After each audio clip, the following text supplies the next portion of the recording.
हे हमारे द्वैत पिता परमेश्वर, हमारे उद्धारकर्ता और परमेश्वर के राज्य के महाराजा प्रभु यीशु मसीह, और हे शांतिदायक पवित्र आत्मा, आज के आराधना में हम आपका स्वागत करते हैं और आपकी उपस्थिति के लिए आपको अपने हृदय की गहराइयों से धन्यवाद देते हैं। भजनकार लिखते हैं, हे देश देश के सब लोगों तालियां बजाओ, ऊंचे शब्द से परमेश्वर के लिए जय जयकार करो, क्योंकि यहोवा परम प्रधान और भय योग्य है, वह सारी पृथ्वी के ऊपर महाराजा है। परमेश्वर सारी पृथ्वी का महाराजा है। समझ बूझकर बुद्धि के भजन गाओ, परमेश्वर जाति जाति पर राज्य करता है, वह तो शिरोमणि है। आइए हम उस अद्वैत शिरोमणि महान सर्वशक्तिमान परमेश्वर की और अपने प्रभु यीशु मसीह की स्तुति करें।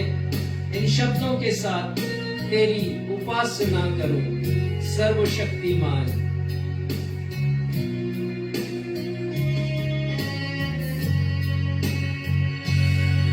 तेरी उपासना करूं सर्वशक्तिमान, ना कोई तेरे समान। तेरी उपासना करूं शांति के राजकुमार, यही तो मैं करना चाहूं। करूं तेरी मैं स्तुति, तू है मेरी धार्मिकता। तेरी उपासना करूं सर्वशक्तिमान, ना कोई तेरे समान, ना कोई तेरे समान, ना कोई तेरे समान।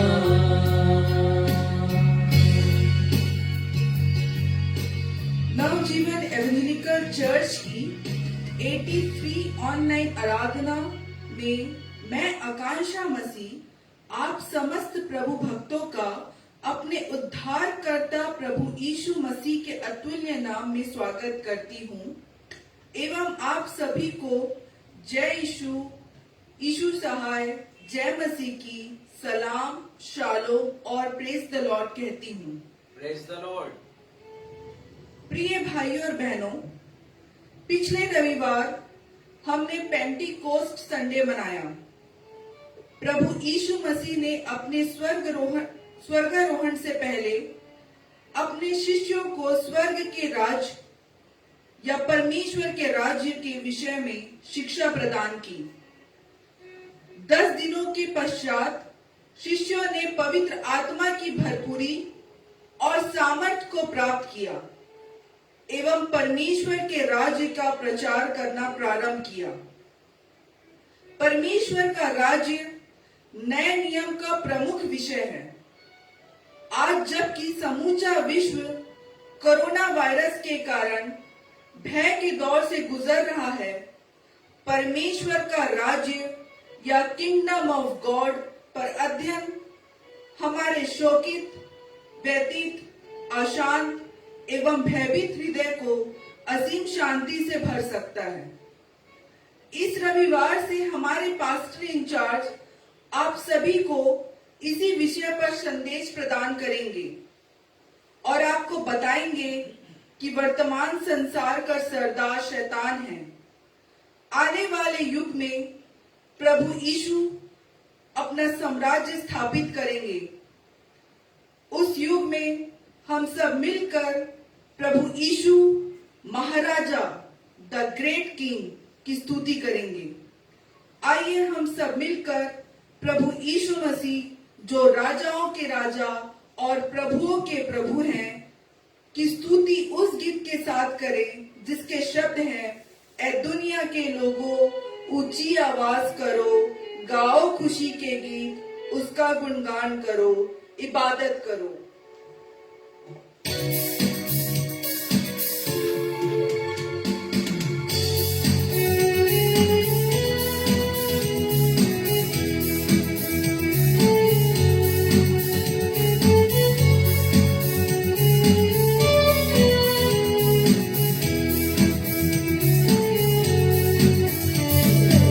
दुनिया के लोगों ऊंची आवाज करो, गाओ खुशी के गीत, उसका गुणगान करो।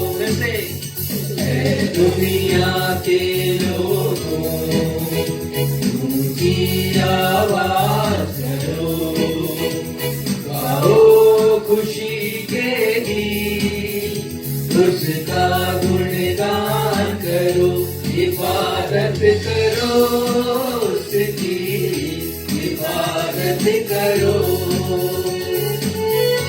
इबादत करो उसकी, इबादत करो।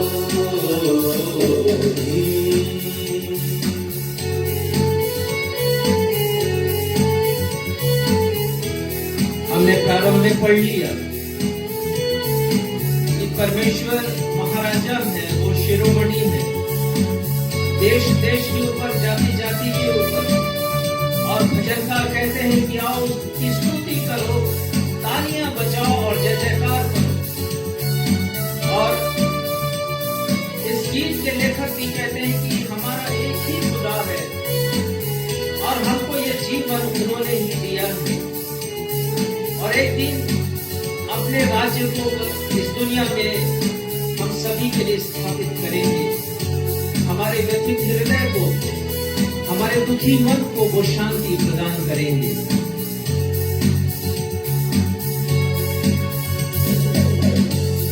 याद रखो कि वही एक खुदा है, हमको ये जीवन उसी ने दिया है।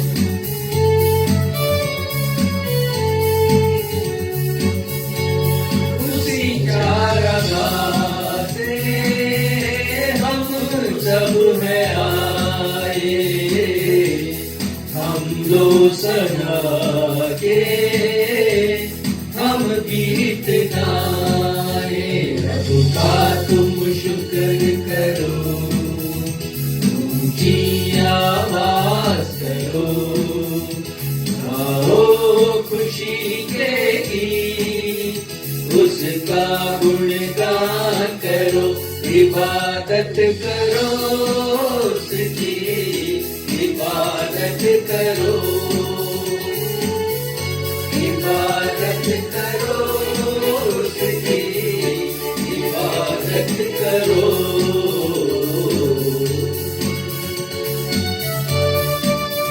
बाइबल कहती है कि परमेश्वर भला है। Our God is a good God। हमारे जीवन में जितनी मेहरबानी वो करते हैं हम उसका बयान नहीं कर सकते। उनकी रहमत हमारे ऊपर है, और ये रहमत आज से नहीं, पूर्व काल से है। बाइबल कहती है अनादि काल से आदिकाल तक परमेश्वर हमारा परमेश्वर है। हम धन्यवाद देते हैं ऐसे परमेश्वर को।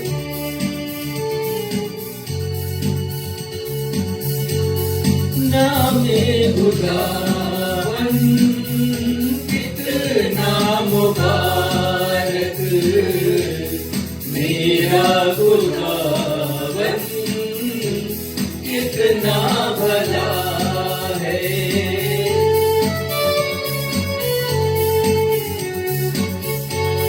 रहमत है उसकी सदियों पुरानी, वफा से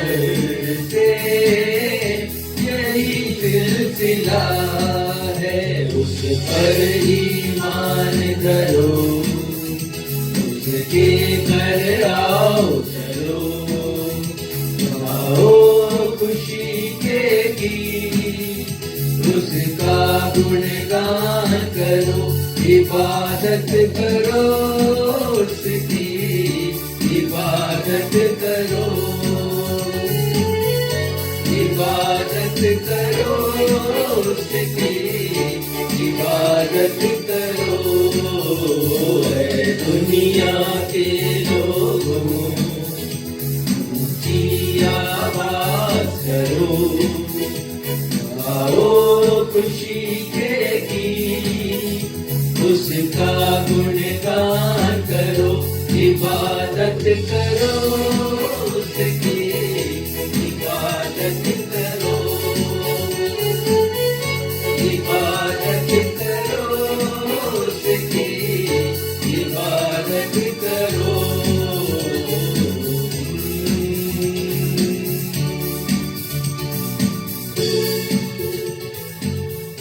उत्तरवादी पाठ के लिए हम निकाल लेंगे भजन संहिता 103 पद 8 से लेकर 22 तक, जिसे पढ़ने में अगुवाई सक्षम मसीह करेंगे।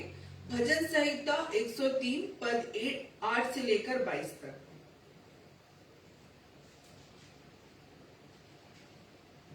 धर्मशास्त्र से हम निकाल देंगे भजन संहिता अध्याय 103 पद 8 से 22 तक, और जैसा कि हमारा दस्तूर रहा है हम इसे उत्तरवादी की रीति से पढ़ लेंगे, और 22वें पद को यानी कि जो इस अध्याय का अंतिम पद है उसे हम सब साथ में मिलकर के पढ़ लेंगे। भजन संहिता 103 8वें पद से आगे। यहोवा दयालु और अनुग्रहकारी, विलंब से कोप करने वाला और अति करुणामय है। वो सर्वदा वाद विवाद करता ना रहेगा, ना उसका क्रोध सदा के लिए भड़का रहेगा। उसने हमारे पापों के अनुसार हमसे व्यवहार नहीं किया, और न हमारे अधर्म के कामों के अनुसार हमको बदला दिया है। जैसे आकाश पृथ्वी के ऊपर ऊंचा है, वैसे ही उसकी करुणा उसके डरवैयों के ऊपर प्रबल है। उदयाचल अस्ताचल से जितनी दूर है, उसने हमारे अपराधों को हमसे उतनी ही दूर कर दिया है। जैसे पिता अपने बालकों पर दया करता है, वैसे ही यहोवा अपने डरवैयों पर दया करता है। क्योंकि वो हमारी सृष्टि जानता है और उसको स्मरण रहता है कि मनुष्य मिट्टी ही है। मनुष्य की आयु घास के समान होती है, वह मैदान के फूल की नाई ढूंढता है, जो पवन लगते ही ठहर नहीं सकता, और न वह अपने स्थान में फिर मिलता है। परंतु यहोवा की करुणा उसके डरवैयों पर युग युग, और उसका धर्म उनके नाती पोतों पर भी प्रकट होता रहता है। अर्थात उन पर जो उसकी वाचा का पालन करते और उसके उपदेशों को स्मरण करके उन पर चलते हैं। यहोवा ने तो अपना सिंहासन स्वर्ग में स्थिर किया है, और उसका राज्य पूरी सृष्टि पर है। हे यहोवा के दूतों, तुम जो बड़े वीर हो और उसके वचन के मानने से उसको पूरा करते हो, उसको धन्य कहो। हे यहोवा की सारी सेनाओं, हे उसके टहलुओं, तुम जो उसकी इच्छा पूरी करते हो, उसको धन्य कहो। 22वें पद को हम सब साथ में मिलकर पढ़ लेंगे। हे यहोवा की सारी सृष्टि, उसके राज्य के सब स्थानों में उसको धन्य कहो। हे मेरे मन, तू यहोवा को धन्य कह। यह सत्य और जीवित परमेश्वर का सत्य और जीवित वचन है। परमेश्वर पिता अपने इस वचन के पढ़े जाने, सुने जाने और समझे जाने पे हम सबों को अपनी बहुतायत की आशीषों से परिपूर्ण करें। हम सब कहें आमीन। आमीन। अब समय होगा कि हम अपने पास्टर इंचार्ज से सूचनाएं सुन लेंगे। सूचनाओं के पश्चात वे मध्यस्थता की प्रार्थना करेंगे। यदि आपके पास कोई प्रार्थना अनुरोध है तो आप उसे फेसबुक के कमेंट बॉक्स पर लिखें, हम लिख कर भेज दीजिए, हम आपके लिए प्रार्थना करेंगे।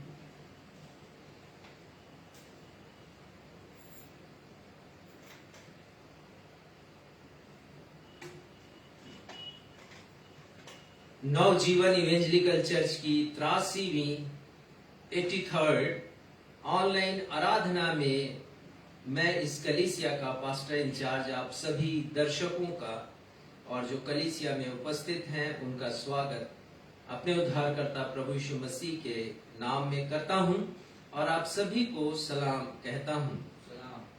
श्रृंखलाबद्ध प्रार्थना अभियान सतत रूप से जारी है। सोमवार से शनिवार तक हम प्रार्थना के लिए बैठते हैं।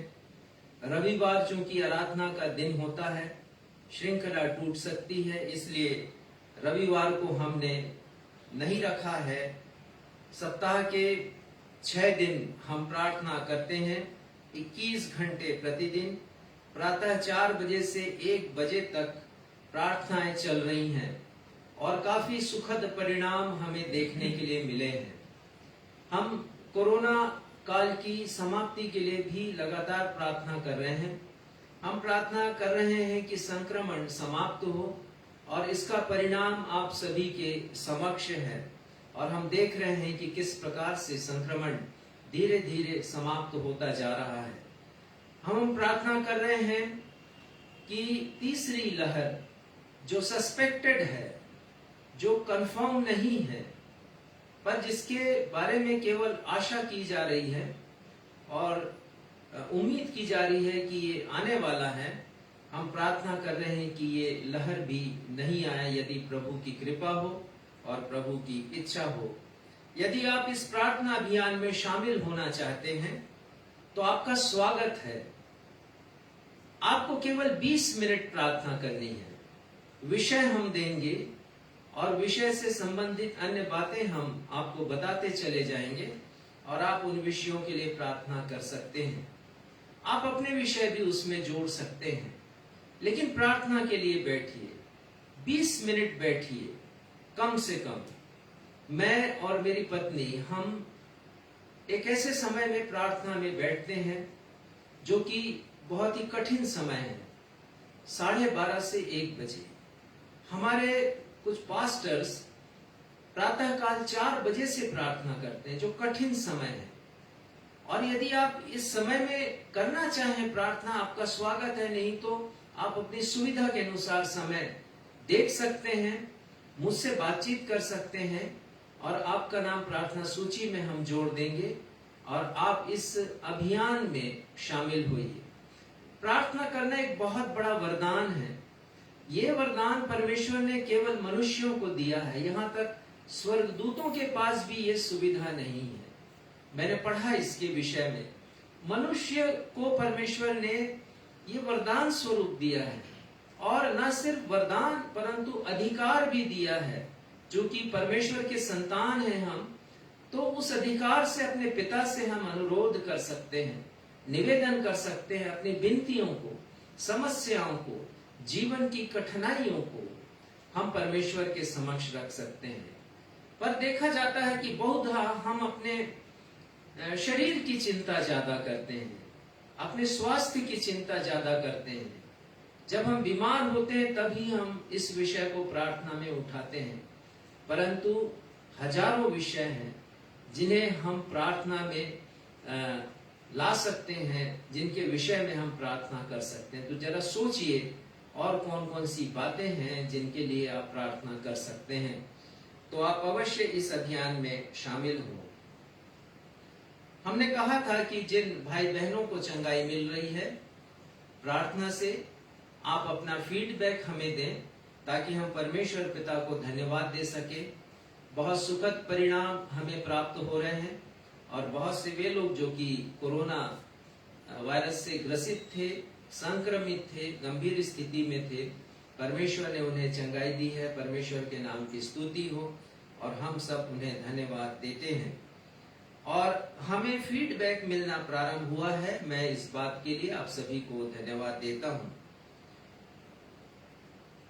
कल अर्थात 31 मई को सोमवार को संध्या 7 बजे विश्वासगढ़ चर्च ऑफ नॉर्थ इंडिया की कलीसिया जो रायगढ़ में है, उनके द्वारा मसीही घराना दिवस मनाया जा रहा है।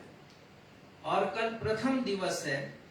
प्रथम दिवस में हमारी कलीसिया को ये अवसर दिया गया कि हम परमेश्वर की स्तुति करें, गीतों के माध्यम से प्रार्थना करें और वचन का प्रचार करें। तो आपसे अनुरोध है कि कल शाम को 7 बजे आप अवश्य ऑनलाइन रहिएगा। ऑनलाइन के लिए जो लिंक है वो मैंने आप सभी को भेजा है, जिनकी सूची मेरे पास है, जो व्हाट्सएप में हमारे साथ जुड़े हुए हैं। यदि आप जानना चाहते हैं तो फोन करके भी मुझसे ये जानकारी ले सकते हैं। वैसे विश्वासगढ़ CNI रायगढ़ यदि आप लिखेंगे तो आपको वो प्रोफाइल मिल जाएगा फेसबुक पर, और आप ऑनलाइन इस आराधना में शामिल हो सकते हैं। तो कल शाम को 7 बजे अवश्य आप हमारे साथ जुड़िए। मैं समझता हूं कि मुझे भी टैग किया जाएगा राजेश मसीह के नाम से। तो यदि मुझे टैग किया जाता है तो आप मेरी प्रोफाइल में भी जा सकते हैं और देख सकते हैं।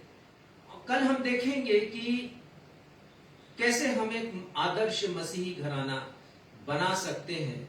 मसीही घराना के सामने आदर्श मसीही घराना बनने के लिए क्या क्या चुनौतियां हैं, क्या क्या समस्याएं हैं, और हम उन समस्याओं का सामना कैसे करें वर्तमान परिप्रेक्ष्य में, वर्तमान संदर्भ में। क्योंकि आज से 10 साल पहले की ये दुनिया कुछ और दुनिया थी और आज की दुनिया कुछ और दुनिया है। दुनिया पहले शताब्दी में बदला करती थी, फिर दशाब्दी में बदलने लगी, लेकिन अब तो हर वर्ष दुनिया बदल जाती है। लोगों के व्यवहार, संस्कृति, बोलचाल, आचरण, स्वभाव सब बदल रहे हैं। ऐसे समय में मसीही घराना अपने विश्वास में सुरक्षित कैसे हो सकता है? कल शाम को 7 बजे हमारे साथ जुड़िए और इस विषय पर आप संदेश को सुनिए और अपने मसीही घराना को प्रभु यीशु मसीह में आप जीवंत और मजबूत और स्थायी बनाइए। परमेश्वर पिता आपको आशीष दे। प्रार्थना अनुरोध इस प्रकार से है, और ये मिक्स्ड है आज की प्रार्थना सूची। धन्यवाद के विषय भी हैं और प्रार्थना के निवेदन भी हैं। जैसा मैंने लिखा है आप सभी के समक्ष मैं पढ़ता हूं, और साथ ही साथ परमेश्वर पिता से हम प्रार्थना भी करते हैं।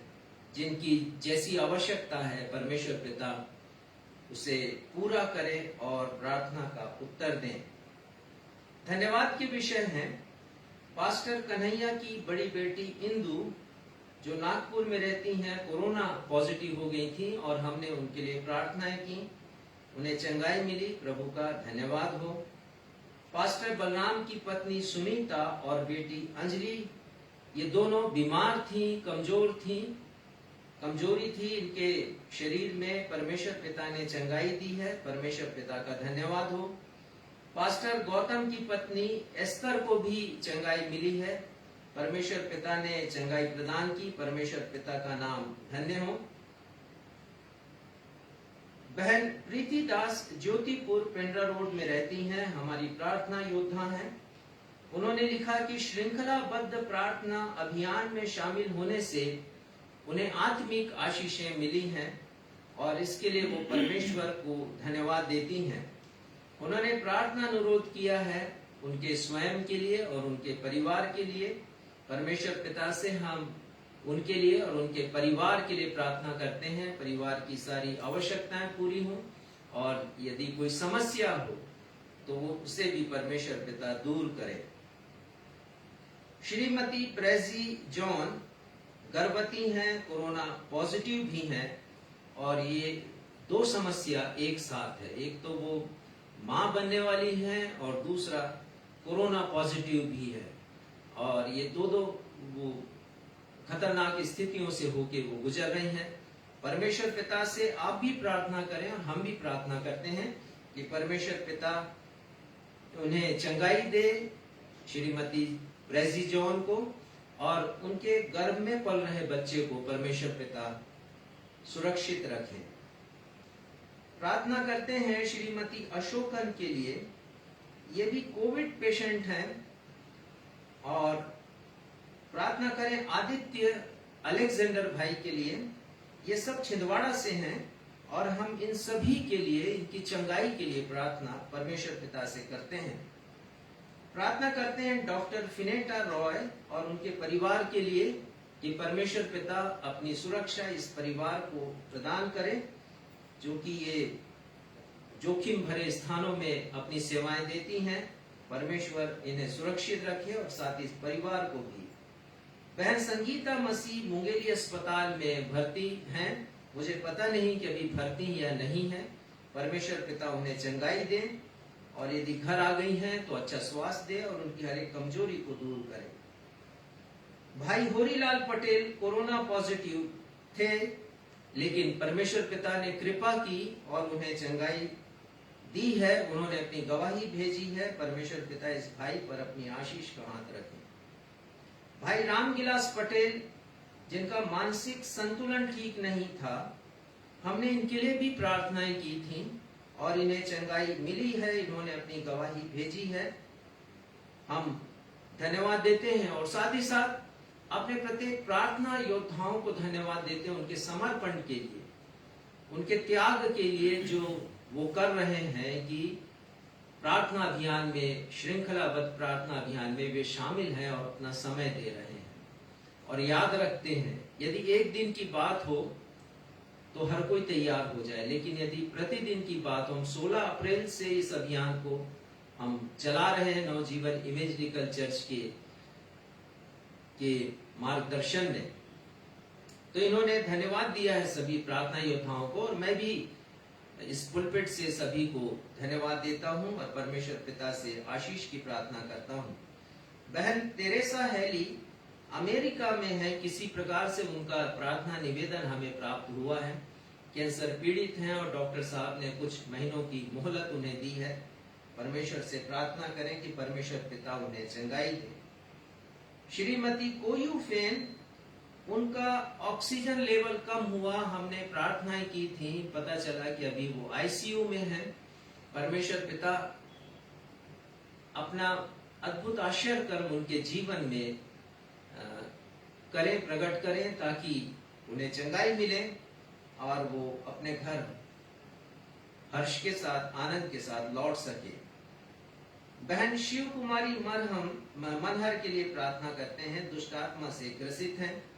परमेश्वर पिता सारे बंधनों को तोड़ दें, आजाद करें, छुटकारा दें दुष्ट आत्मा के तकलीफों से, प्रकोप से, और वो बहन प्रभु यीशु मसीह के नाम की महिमा कर सके। श्रीमती धनेश्वरी शतरंज, इनके लिए प्रार्थना अनुरोध आया है। कुछ व्यक्तिगत समस्याएं हैं इनकी। परमेश्वर पिता उसे जानते हैं, मैं नहीं जानता, और परमेश्वर पिता जानते हैं। प्रभु यीशु मसीह के नाम में उनकी व्यक्तिगत समस्याएं दूर हो सके। हम श्री राजा नायडू के बेटे रोलविन नायडू के लिए प्रार्थना करते हैं। इन्हें 4 दिनों से बुखार है। परमेश्वर पिता अपना अद्भुत आश्चर्य कर्म वाला हाथ का स्पर्श उस बच्चे को प्रदान करे और उसे चंगाई मिल सके, ताकि परिवार परमेश्वर की आराधना और धन्यवाद दे सके। श्रीमती बीना मसीह मेरी पत्नी का नाम है। 26 तारीख को अचानक उनका स्वास्थ्य बिगड़ गया। घर में जो प्राथमिक चिकित्सा हम दे सकते थे, डॉक्टर एस के चरण के सहयोग से, मैं उन्हें धन्यवाद देता हूं, हमने दिया। आराम उन्हें मिला नहीं, क्योंकि पेट की अंदरूनी तकलीफ थी और वो दवाइयों से दूर नहीं होने वाली थी। तो रात्रि में ही हमने उन्हें अपोलो अस्पताल में भर्ती किया। प्रार्थना विनती हमने सभी को भेजी। आप लोगों ने प्रार्थनाएं की और उन्हें चंगाई मिली। हम परमेश्वर पिता को अपने पूरे परिवार की तरफ से और मैं अपनी पत्नी की तरफ से आप सभी को तहे दिल से शुक्रिया करता हूं, परमेश्वर का को धन्यवाद देता हूं कि कोई मेजर ऐसी बात नहीं हुई जैसी हम सोच रहे थे कि फिर से कोई ऐसी बात ना हो जाए उनके शरीर में जो बहुत तकलीफ दे हो, लेकिन परमेश्वर पिता ने जो तकलीफ थी उसे दूर किया और आराम दिया। हम परमेश्वर पिता को धन्यवाद देते हैं। और इन दिनों में चूंकि उन्हीं के स्वास्थ्य में और अस्पताल में और वहाँ रहने में व्यस्त था, तो प्रार्थना अनुरोध आपसे भी है कि मेरे लिए भी प्रार्थना करें कि परमेश्वर पिता अपनी आत्मिक आशीषें मुझे प्रदान करते रहें, क्योंकि वचन की सेवा मामूली सेवा नहीं होती। बहुत समय तक बैठना पड़ता है, अध्ययन करना पड़ता है और इसके लिए समय चाहिए। परमेश्वर पिता अपना प्रकाशन मुझे दे और विशेषकर कल के लिए, ताकि परमेश्वर के नाम को महिमा मिल सके। आइए इन सारे अनुरोधों को हम परमेश्वर पिता के सिंहासन के समक्ष अपने उद्धारकर्ता प्रभु यीशु मसीह के नाम में रखते हैं। हे पिता, हम आपके समीप आते हैं अपने उद्धारकर्ता प्रभु यीशु मसीह के नाम में। इन सारे प्रार्थना अनुरोधों को आपके सिंहासन के समक्ष रखते हैं। विस्तार से जिसका विवरण मैंने दिया है प्रभु अपने हर एक दर्शकों को, और मैंने बताया है सबके विषय में, लेकिन आप तो पहले से सब कुछ जानते हैं पिता। कोई भी भेद आपसे छिपा नहीं है। पृथ्वी की हर बातें आपके लिए खुली हैं और बेपर्दा हैं, वचन कहता है। पिता, दया कीजिए, कृपा कीजिए। विशेषकर हम उनके लिए प्रार्थना करते हैं पिता जो कोरोना वायरस के संक्रमण से बीमार हैं। अभी भी काफी लोग पिता ग्रसित हैं। हम तो केवल कुछ लोगों के विषय में जानते हैं। जिनके विषय में जानते हैं पिता, उन्हें हम आपके समक्ष लेकर के आते हैं, जिनके नाम अभी हमने पढ़े। कृपा कीजिए और उन्हें चंगाई दीजिए। विशेषकर हमारी उस बेटी के लिए जो माँ बनने वाली है और कोरोना पॉजिटिव भी है, पिता उन्हें चंगाई प्रदान करें। हम धन्यवाद देते हैं पिता प्रत्येक के ऊपर जो आपकी कृपा होती है उसके लिए। हम प्रार्थना करते हैं पिता, यद्यपि मैं इस नाम को बताना भूल गया, रचित देवांगन के लिए।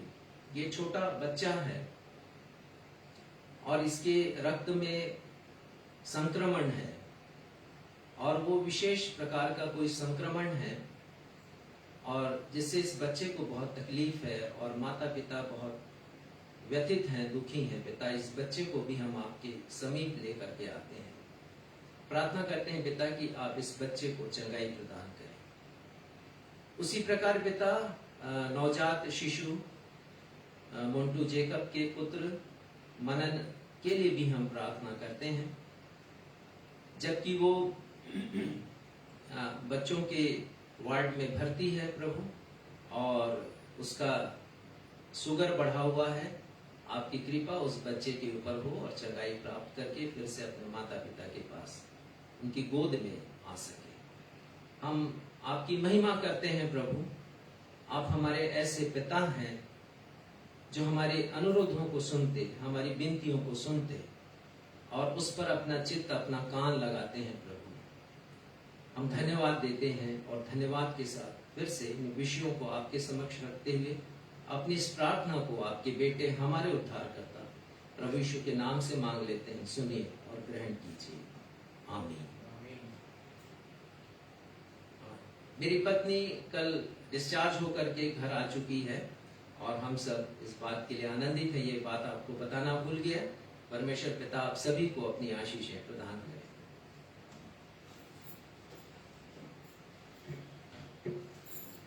अब हम सभी के लिए अवसर होगा कि हम अपनी अपनी भेंटों एवं धन्यवादी भेंटों को प्रभु के राज्य के विस्तार के लिए अर्पित करें।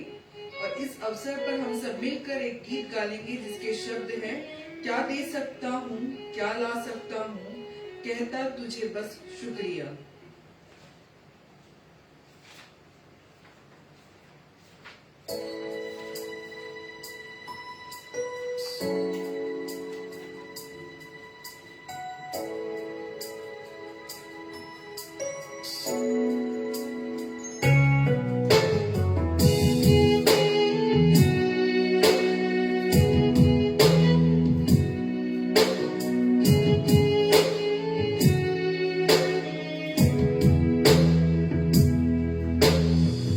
दे सकता हूँ, क्या ला सकता हूँ, कहता तुझे बस शुक्रिया।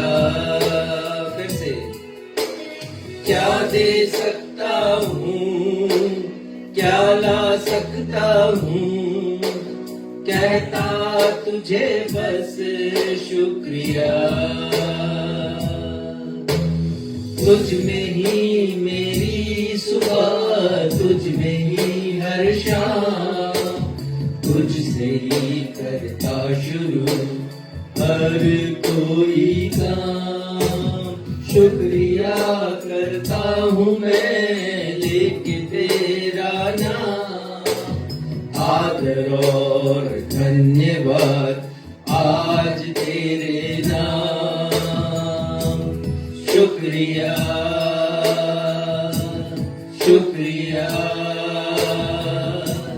शुक्रिया तेरा, शुक्रिया शुक्रिया शुक्रिया शुक्रिया तेरा, शुक्रिया। भेंटों के लिए प्रार्थना रेवरेंड राजेश मसीह करें। हमारे पिता, इन भेंटों के साथ हम अपने आप को भी आपके सन्मुख अर्पित करते हैं पिता। प्रार्थना करते हैं ये ग्रहण योग्य हो। हमने अभी जो गीत गाया पिता, वही हमारे उद्गार हैं, वही हमारे दिल की भावनाएं हैं। हम आपको कुछ नहीं दे सकते प्रभु, केवल शुक्रिया करते हैं इस जीवन के लिए, इस देह के लिए, प्राण के लिए, आत्मा के लिए जिसे आपने दिया, हर एक उन सांसों के लिए जिसे हम लेते हैं, हृदय की हर एक धड़कनों के लिए, रक्त की एक एक बूंदों के लिए जो हमारी शिराओं में दौड़ती हैं, शरीर की संचार प्रणाली के लिए पिता, जिससे एहसास होता है कि हम जीवित हैं। हम आपका शुक्रिया अदा करते हैं, कहता तुझे बस शुक्रिया। इन भेंटों को स्वीकार कीजिए और होने दीजिए पिता, ये आपके स्वर्गीय राज की महिमा के लिए प्रयोग में लाई जाए। हम धन्यवाद देते हैं पिता अपने प्रिय भाई सुरेश हंदर के लिए, जिन्होंने अपने जन्म दिवस पर अपनी भेंट अर्पित की है। और पिता, हम उनके जीवन के लिए धन्यवाद देते हैं, जो समर्पण आपने उन्हें दिया है अपने वचन के प्रति, सुसमाचार के प्रति, और जो सेवा भावना दी है, उसके लिए हम आपको धन्यवाद देते हैं। उनके पूरे परिवार के ऊपर आपकी कृपा की दृष्टि बनी रहे पिता। उनके द्वारा दी गई भेंट को भी स्वीकार करें पिता। आगे की आराधना को हम आपके सामर्थी हाथों में सौंपते हैं और अपने इस निवेदन को आपके बेटे, हमारे मुक्तिदाता प्रभु यीशु मसीह के महान और सामर्थी नाम से मांग लेते हैं। सुनिए और ग्रहण कीजिए। आमीन।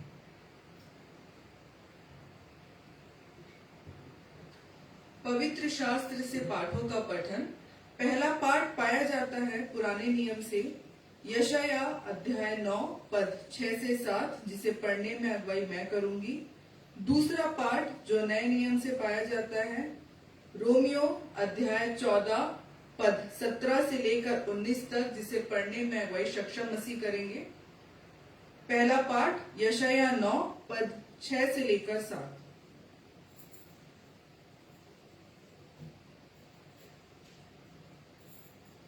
क्योंकि हमारे लिए एक बालक उत्पन्न हुआ, हमें एक पुत्र दिया गया है, और प्रभुता उसके कांधे पर होगी, और उसका नाम अद्भुत युक्ति करने वाला, पराक्रमी परमेश्वर, अनंत काल का पिता और शांति का राजकुमार रखा जाएगा। उसकी प्रभुता सर्वदा बढ़ती रहेगी और उसकी शांति का अंत ना होगा। इसलिए वह उसको दाऊद की राजगद्दी पर इस समय से लेकर सर्वदा के लिए न्याय और धर्म के द्वारा स्थिर किए और संभाले रहेगा। सेनाओं के यहोवा की धुन के द्वारा यह हो जाएगा। परमेश्वर अपने पढ़े हुए वचन पर आशीष दे। हम सब कहें आमीन। आमीन। दूसरे पाठ के लिए हम सब निकाल लेंगे नए नियम से रोमियो की किताब, उसका 14वां अध्याय पद 17, 18 और 19। रोमियो 14 पद 17, 18 और 19। और यहाँ यूं लिखा हुआ है, क्योंकि परमेश्वर का राज्य खाना पीना नहीं, परंतु धर्म और मेल मिलाप और वह आनंद है जो पवित्र आत्मा से होता है। जो कोई इस रीति से मसीह की सेवा करता है वह परमेश्वर को भाता है और मनुष्यों में ग्रहण योग्य ठहरता है। इसलिए हम उन बातों में लगे रहें जिनसे मेल मिलाप और एक दूसरे का सुधार हो। यह प्रभु परमेश्वर का सत्य और जीवित वचन है। परमेश्वर पिता अपने इस वचन के पढ़े जाने और सुने जाने और समझे जाने पे हम सबों को बहुतायत की आशीष प्रदान करें। हम सब कहें आमीन। आमीन। सुसमाचार पाठ के लिए हम निकाल लेंगे मत्ती रचित सुसमाचार अध्याय 4 पद 8 से लेकर 10 तक, फिर 17 और 23, जिसे पढ़ने में अगुवाई रेवरेंड राजेश मसीह करेंगे।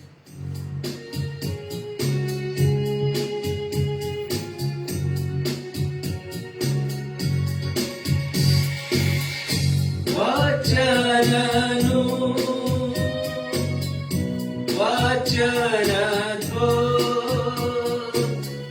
मंगल सुसमाचार।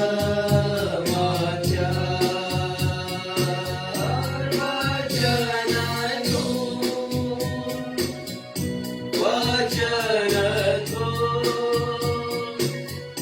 मंगल सुसमाचार।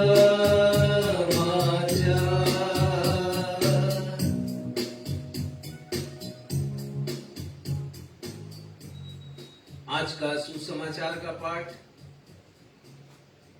मत्ती रचित सुसमाचार उसका 4था अध्याय, उसका पद 8 से लेकर के 10 तक, उसके पश्चात पद 17 और पद 23।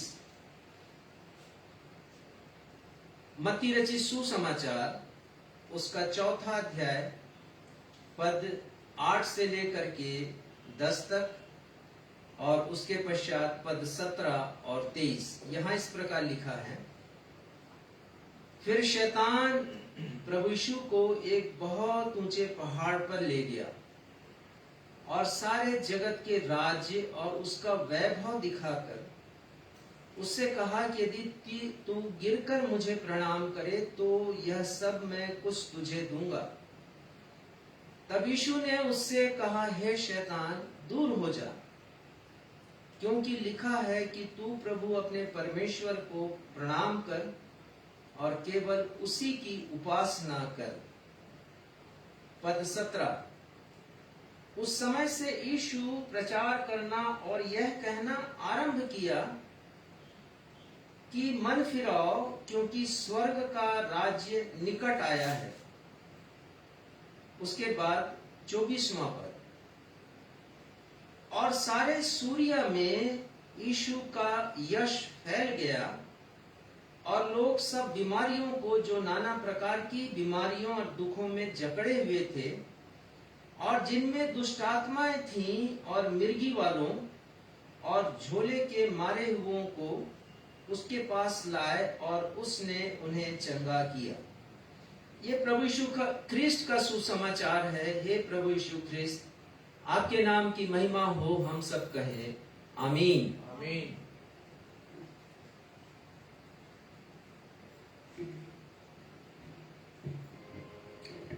आइए अब हम सब के लिए अवसर होगा कि हम अपने पास्टर इंचार्ज से इस सप्ताह की आत्मिक ऊर्जा प्राप्त करने के लिए संदेश सुने, और विषय है प्रभु यीशु मसीह के द्वारा परमेश्वर पिता के राज्य की आधारशिला रखे जाने का उद्देश्य, the purpose of laying foundation of kingdom of God by the Lord Jesus Christ.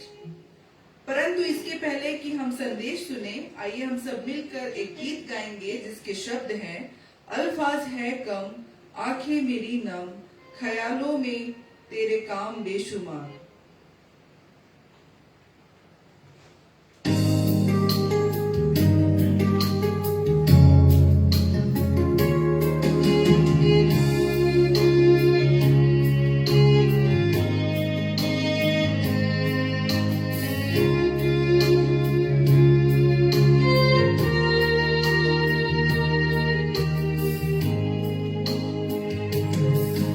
आवाज है कम, आंखें मेरी नम, ख्यालों में तेरे नाम बेशुमार। कैसे मैं कह सकूं, कैसे बयां करूं, तेरा प्यार जो है बेइंतहा। मेरी हर सांस तेरे नाम से मसीहा है जुड़ी, मेरी इस जिंदगी की हर खुशी मेहरबानी है तेरी। मेरी हर सांस तेरे नाम से मसीहा है जुड़ी, मेरी इस जिंदगी की हर खुशी मेहरबानी है तेरी, मेहरबानी है तेरी,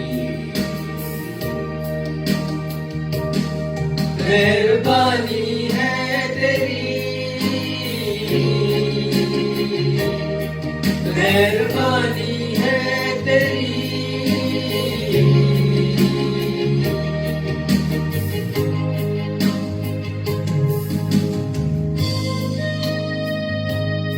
हम तो टूटे से बिखरे से पड़े थे, लेकिन प्रभु यीशु मसीह ने हम पर कृपा की। उन्होंने अपने राज्य में हमें आमंत्रित किया, हमें सम्मान दिया। जब हमने अपने मन को फिराया, हम उसके पास आए, हमने उन पर विश्वास किया, उन्होंने हमें उद्धार दिया और अब हम उनके स्वर्ग के राज्य के नागरिक हैं। वो दर्जा उन्होंने हमें दिया, वो सम्मान दिया। और प्रभु यीशु मसीह ने हमारे भटकाव को समाप्त किया, अपने गले से हमें लगा लिया।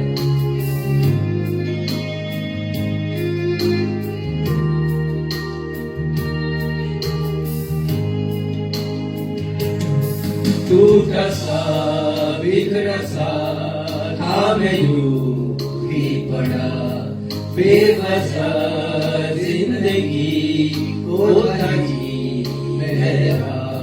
टूटा सा बिखरा सा था मैं यूं ही पड़ा, बेवसा जिंदगी को था जी मेरा। तेरा करम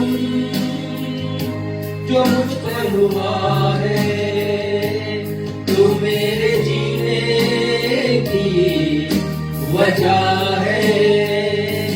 तेरा करम जो मुझ पर हुआ है, तू मेरे जीने की वजह है। तेरी हर सांस तेरे नाम से मसीहा है जुड़ी, मेरी इस जिंदगी की हर खुशी मेहरबानी है तेरी। मेरी हर सांस तेरे नाम से मसीहा है जुड़ी, मेरी इस जिंदगी की हर खुशी मेहरबानी है तेरी, मेहरबानी है तेरी, मेहरबानी है तेरी, मेहरबानी है तेरी, मेहरबानी है तेरी।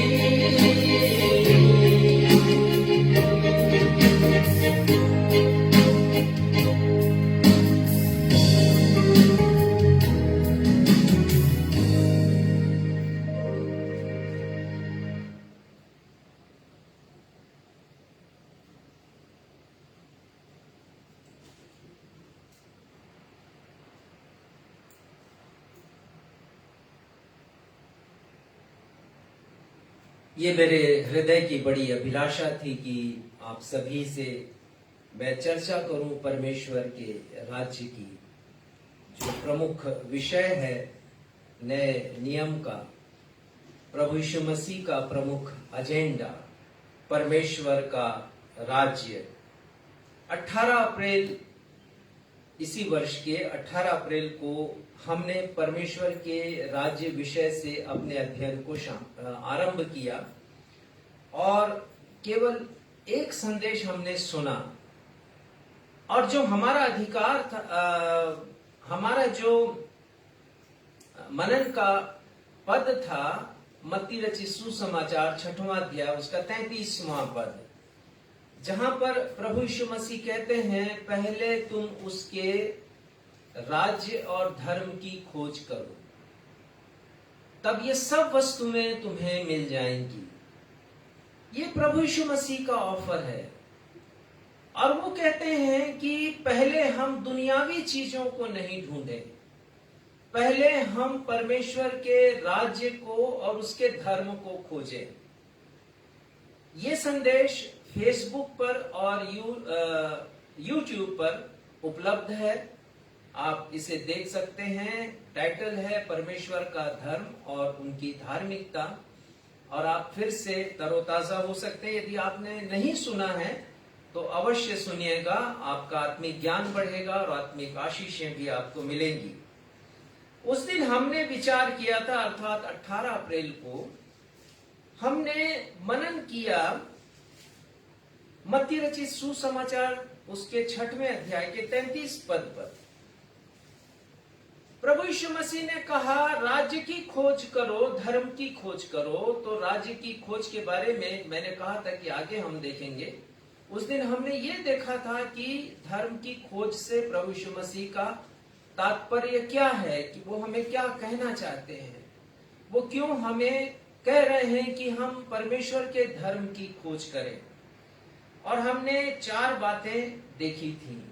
हमने ये देखा था कि परमेश्वर का धर्म क्या है बाइबल के अनुसार। दूसरी बात हमने ये देखी कि परमेश्वर की धार्मिकता क्या है। यदि धर्म है तो धार्मिकता भी है, और धार्मिकता एक विशेषण होता है। उसी प्रकार हमने देखा बाइबल के अनुसार मनुष्य का धर्म क्या होना चाहिए, लेकिन मनुष्य ने अपना धर्म क्या बना लिया है। और चौथी बात हमने देखी थी मनुष्य की धार्मिकता क्या है। गहराई से हमने विचार किया और हमने देखा कि मनुष्य का स्वभाव है, मैं किसी के ऊपर दोष नहीं लगा रहा हूं, मैं अपने आप को भी उसमें शामिल करता हूं, कि हमारा जो इमीडिएट नेचर है, हमारा जो स्वभाव है, जो तुरंत दिखाई देता है, वो ये है कि हम परमेश्वर को विपत्ति में, कठिनाइयों में, समस्याओं में केवल ढूंढते हैं। जीवन में सबसे पहले हम नहीं ढूंढते। 4 बातें मैंने आपको बताई थी।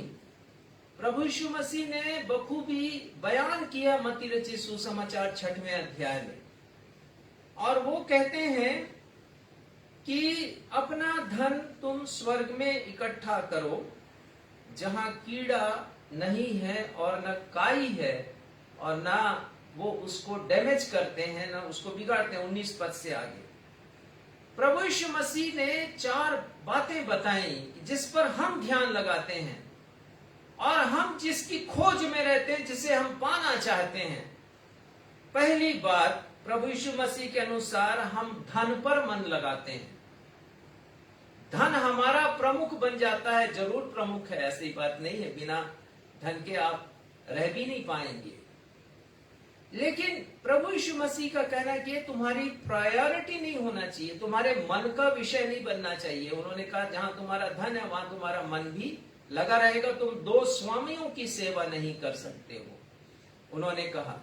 और मैंने पढ़ा, किसी ने कहा है कि मनुष्य का मन उसके धन की ओर तब तक लगा रहता है जब तक उसका निधन नहीं हो जाता। कितना सच है ये। हमारा मन धन के पीछे भागता है। एक व्यक्ति ने स्वप्न देखा, और स्वप्न में क्या देखता है, बड़ा धनवान व्यक्ति, इतना धनवान कि उसके घर में सोने की ईंटें, और वो क्या देख रहा है कि वो उन सोने की ईंटों को उसने सूटकेस में रखा है।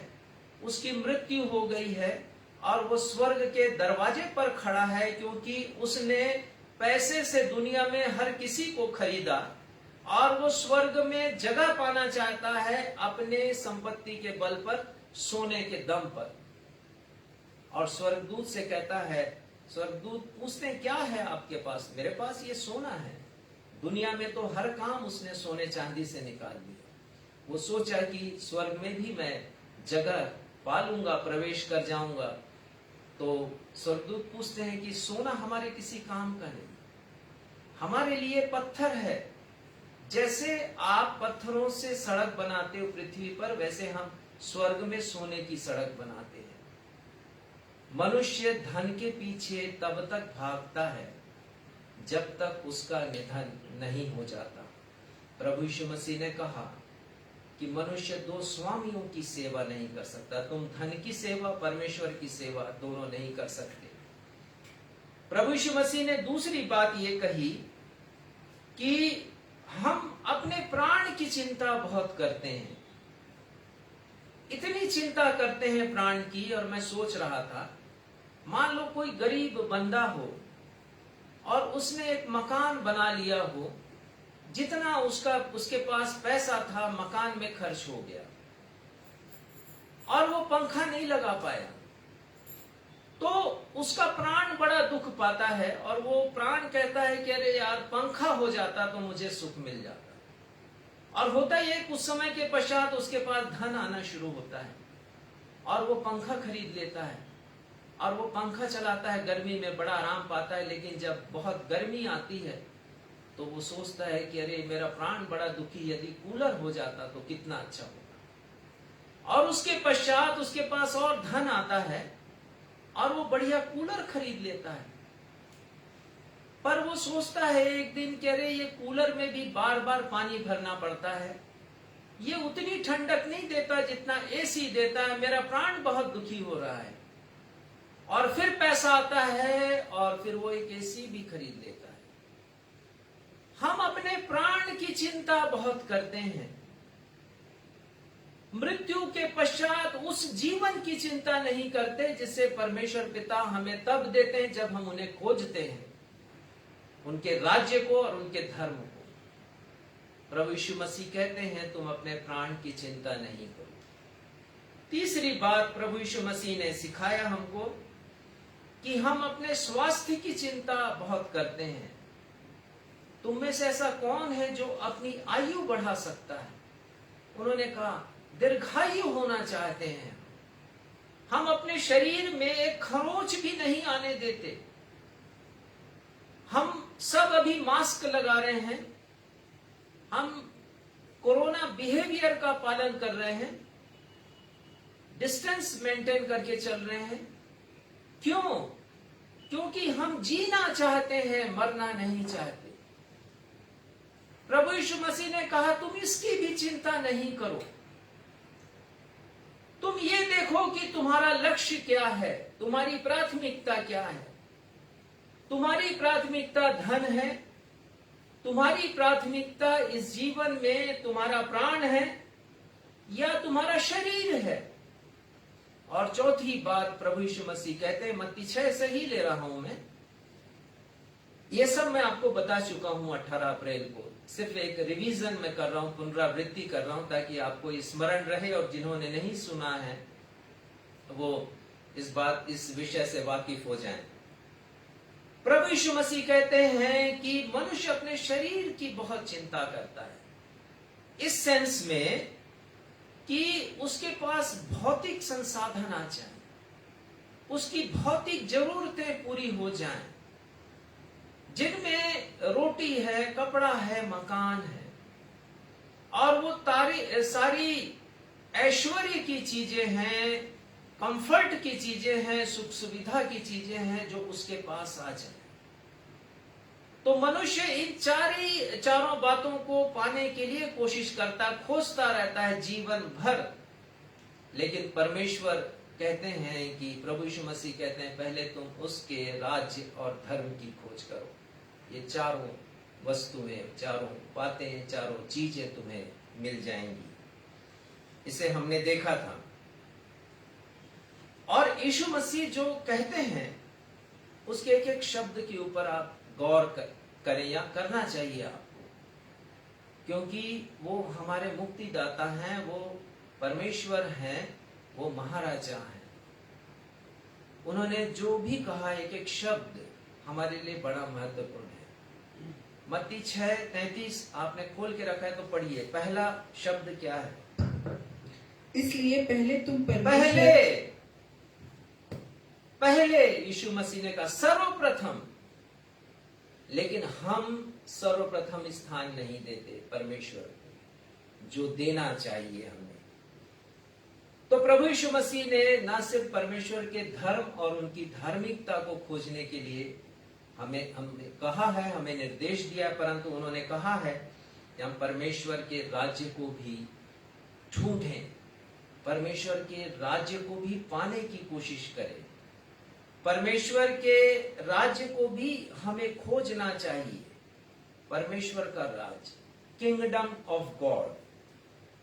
हमने बहुत सी बातों, विषयों, योजनाओं को परमेश्वर की महिमा या धर्म के नाम पर परमेश्वर का राज्य या स्वर्ग का राज्य जैसे महत्वपूर्ण विषय पर लाद दिया। मैं फिर से रिपीट करूंगा, परमेश्वर का राज्य हमारे लिए एक बड़ा अहम विषय है। ये नए नियम का विषय है, प्रभु यीशु मसीह का एजेंडा है। जैसे मैंने बताया, ये उनकी कार्य सूची में और भी दूसरे विषयों के साथ पहला स्थान रखता है परमेश्वर का राज्य। लेकिन हमने अपनी बहुत सी योजनाओं को, अपने बहुत से विषयों को परमेश्वर पिता की महिमा के नाम पर या मसीही धर्म के नाम पर ऐसा लाद दिया है कि परमेश्वर का राज्य एकदम नीचे आ गया है। वो विषय हमारे लिए ज्यादा प्रमुख हो गए हैं। पर इसीलिए मैंने इस संदेश को चुना है, इस विषय को चुना है कि आपको मैं बता सकूं कि ये कितना महत्वपूर्ण हम सभी के लिए है। परमेश्वर का राज्य दबा पड़ा है, ना सिर्फ हमारी कलीसिया के बहुत से कार्यक्रमों में, परंतु बहुत से प्रचारकों के प्रचार में भी। चंगाई पाने की भीड़ भरी सभाओं ने परमेश्वर के राज्य को दबा दिया है। प्रॉस्पेरिटी लाने वाली सभाओं ने, समृद्धि लाने वाली सभाओं ने, तथा कथित आधुनिक प्रॉफिट लोगों ने अपने प्रचार के द्वारा चंगाई प्राप्त करो, पैसा कौड़ी प्राप्त करो, सुख सुविधाएं प्राप्त करो, ऐसे विषयों को ला करके मनुष्य के मस्तिष्क को, उसके मन को इतना उभार दिया है कि परमेश्वर के राज्य के समान महत्वपूर्ण विषय दब गया है। और ये प्रचारक कुछ और नहीं करते, ये भावनात्मक रूप से शोषण करते हैं, सौदा करते हैं। आपकी अभिलाषाओं को मीठी मीठी बातों से और वचन के द्वारा वो आकर्षित करते हैं और वो ब्लैकमेल करते हैं, भयादोहन आपका करते हैं। और उनका एक ही लक्ष्य है कि किसी प्रकार से वो आपसे पैसा ऐंठ सके, आपसे पैसा कमा सके और उनकी खुद की जिंदगी बड़े ऐशो आराम में बीत सके। मेरे एक मित्र ने फेसबुक पर एक बहुत अच्छा कोटेशन भेजा है और उन्होंने लिखा कि मसीहियत को किसी बाहरी सताव या परसिक्यूशन या ईर्ष्या की राजनीति या निर्धनता से अधिक खतरा नामधारी पास्टर और मसीहियों के पाखंड से है। और ये बिल्कुल सच है। हमने मसीहियत के नाम पर एक पाखंडी जीवन को पाया है। अपने आप को शो ऑफ हम ज्यादा कर रहे हैं, बनिस्बत की उन मूल विषयों की तरफ जाएं जिनके ऊपर ध्यान करने के लिए वचन हमसे कहता है। इसीलिए पहले हमने प्रभु यीशु मसीह के स्वर्गारोहण पर विचार किया। हमने मनन किया कि हमारे लिए कितना महत्वपूर्ण है, जो एक भूला हुआ विषय है मसीही कलीसियाओं के लिए और बहुत से पास्टर्स के लिए। उसी प्रकार पेंटिकोस्ट भी बहुत से पास्टर ने, बड़ी बड़ी कलीसियाओं के पास्टर ने भुला दिया है, अपनी ही कलीसिया के जन्म दिवस को भुला दिया, अपना बर्थडे मनाते हैं, परिवार के लोगों का बर्थडे मनाते हैं, फोटो भेजते हैं फेसबुक पर, लेकिन कलीसिया के बर्थडे को भूल जाते हैं। परमेश्वर का वचन कहता है कि हम असली बातों की तरफ जाएं, मूल बातों की तरफ जाएं। मसीहियत को बाहरी सताव से उतना खतरा नहीं है जितना मसीही अगुओं के पाखंड से और कलीसिया के पाखंड से और दूसरी बातों से खतरा है। प्रभु यीशु कहते हैं, सर्वप्रथम तुम उसके राज्य की खोज करो। परमेश्वर का राज्य कितना महत्वपूर्ण है हमारे लिए आपको बताना चाहूंगा। जैसा मैंने बताया, यह नए नियम का प्रमुख विषय है। 98 उल्लेख है इसके, परमेश्वर का राज्य और स्वर्ग का राज्य। यदि आप मत्ती रचित सुसमाचार पढ़ते हैं तो स्वर्ग का राज्य प्रमुखता आया है। दूसरे सुसमाचारों में और पत्रियों में कई जगह परमेश्वर का राज्य आया, पर दोनों एक ही बात है। 98 टाइम्स इसका उल्लेख, लगभग 100 बार। कितना महत्वपूर्ण है। और हम कलीसियाओं में ऐसे विषयों को हम तरजीह दे रहे हैं, महत्ता प्रदान कर रहे हैं, जिनका कोई उल्लेख भी नहीं है। हम इसकी तरफ ध्यान दें। यूहन्ना बपतिस्मा देने वाले के प्रचार का प्रथम वाक्य है मत्ती 3 पहले अध्याय के, क्षमा करेंगे, 3 के पहले और दूसरे पद में वो कहते हैं, पढ़िएगा। उन दिनों में यूहन्ना बपतिस्मा देने वाला आकर यहूदियों के जंगल में यह प्रचार करने लगा, मन फिराओ क्योंकि स्वर्ग का राज्य निकट आ गया है। वो प्रभु यीशु मसीह का उद्घोषक है, यूहन्ना बपतिस्मा देने वाला। प्रभु यीशु मसीह के लिए मार्ग तैयार कर रहे हैं वो। प्रभु यीशु मसीह ने अपनी सेवकाई प्रारंभ नहीं की है और वो लोगों के मध्य में जाके प्रचार कर रहे हैं और वो कह रहे हैं बार बार लोगों से स्वर्ग के राज्य के बारे में। पहला ही उनका विषय है, स्वर्ग का राज्य निकट है। कितना महत्वपूर्ण ये विषय है। एक नए युग का प्रारंभ होने वाला है, वो कह रहे हैं। तुम एक नए युग की तरफ बढ़ रहे हो और स्वर्ग के राज्य का या परमेश्वर के राज्य की बुनियाद रखने वाला, आधारशिला रखने वाला थोड़े ही समय में प्रकट होने वाला है। और उसके पश्चात हम देखते हैं प्रभु यीशु मसीह के प्रचार का प्रथम वाक्य भी यही है। 4 अध्याय का 17वां पद पढ़िएगा।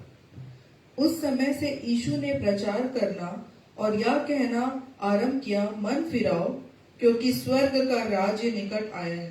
कोई प्रॉस्पेरिटी की बात नहीं है यहाँ पर, कोई चंगाई देने की बात नहीं है यहाँ पर, कोई कार बंगला और बड़े बैंक बैलेंस देने की बात प्रभु यीशु मसीह नहीं कर रहे हैं यहाँ पर।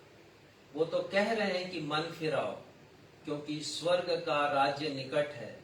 नहीं फिराओगे तो स्वर्ग के राज्य में तुमको एंट्री नहीं मिलेगी, तुम स्वर्ग के राज्य के नागरिक नहीं बन पाओगे। नए नियम का प्रमुख विषय, एक नए युग का प्रारंभ है ये।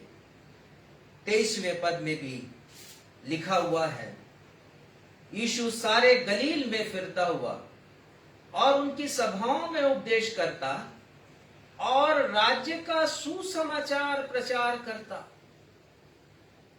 पहली बात है, देखिए यहां पर यदि आप प्रायोरिटी दें तो यहां लिखा है उपदेश किया प्रभु यीशु मसीह ने और राज्य के सुसमाचार का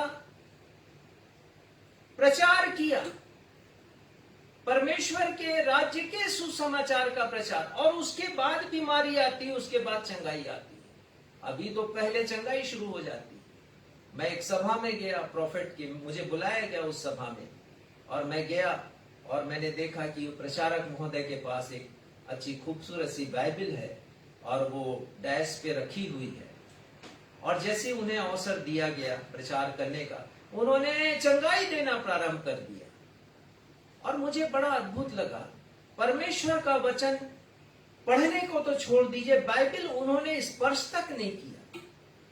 सीखिए क्या किया है प्रभु यीशु मसीह ने। परमेश्वर के राज्य का प्रचार किया, उपदेश दिया, फिर बीमारों को चंगा किया। सीखना चाहिए।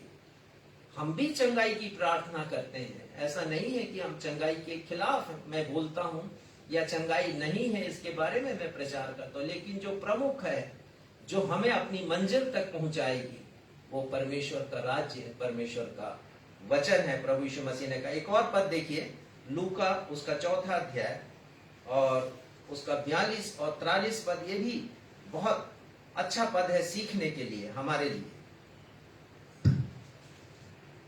42-43 लूका चैप्टर 4 42-43। जब दिन हुआ तो वह निकलकर एक सुनसान जगह में गया, और भीड़ की भीड़ उसे ढूंढती हुई उसके पास आई और उसे रोकने लगी कि वह उनके पास न जाए।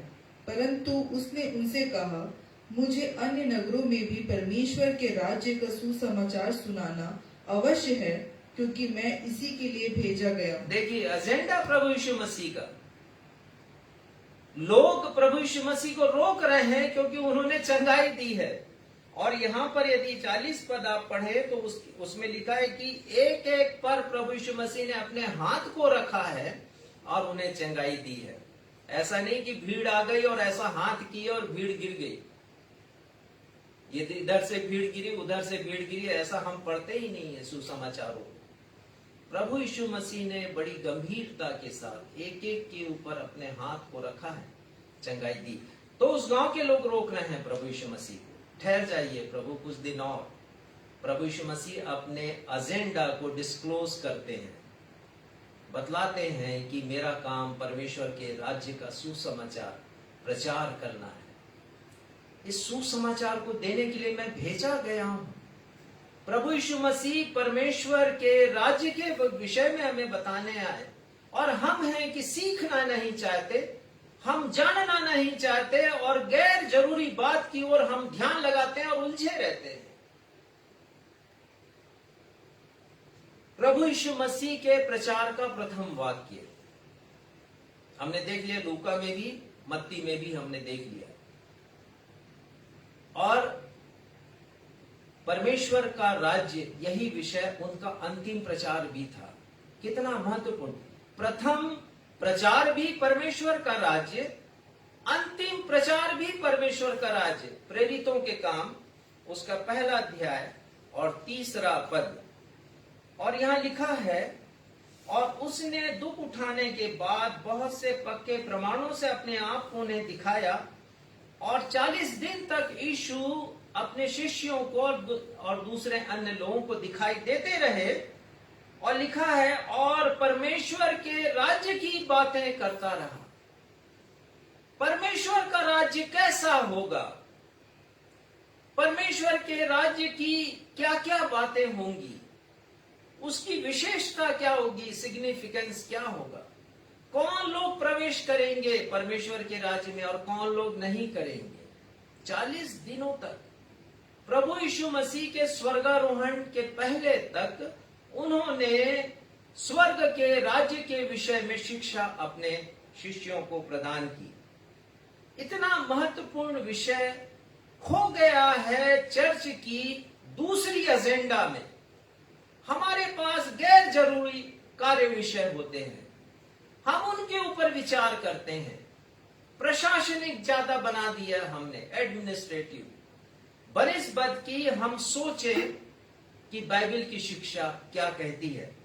संत पौलुस ने भी मृत्यु के पूर्व तक परमेश्वर के राज्य की बातें की हैं। आपको यकीन नहीं आता तो देख लीजिए प्रेरित 28 उसका 30 और 31 पद पढ़िएगा। प्रेरित 28 उसका 30 और 31 पद। वह पूरे 2 वर्ष अपने भाड़े के घर में रहा और जो उसके पास आते थे उन सब से मिलता रहा और बिना रोक टोक बहुत निडर होकर परमेश्वर के राज्य का प्रचार करता। देखिए संत पौलुस भी, उनकी मृत्यु होने वाली है, वो बंदी गृह में है। उन्हें सुविधा प्रदान की गई है कि वो एक सैनिक के साथ रह सकते हैं, किराए के मकान में लोग उनसे मिलने के लिए आ रहे हैं। रोम की कलीसिया का निर्माण भी उनके वहां जाने से हुआ